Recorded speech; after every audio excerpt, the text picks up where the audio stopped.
কখনো কি ভেবে দেখেছেন নিউটনের প্রথম সূত্র ব্যবহার করেও আমরা আমাদের অলসতা দূর করতে পারি?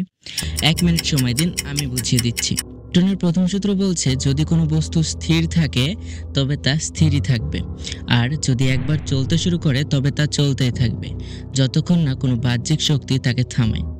ধরুন, আপনার কোনো একটি কাজ করতে বাকি আছে, কিন্তু আপনি লাস্ট 30 মিনিট থেকে স্ক্রিনের সামনেই বসে আছেন এবং ভাবছেন কাজটা শুরু করবেন, কিন্তু করা আর হচ্ছে না। এটা হচ্ছে আমাদের স্থির অবস্থা। আর এই অবস্থা থেকে বের হতে আমাদের একটা বাহ্যিক বল বা শক্তির প্রয়োজন, এবং সেই শক্তিটা হচ্ছে 2 মিনিট রুল।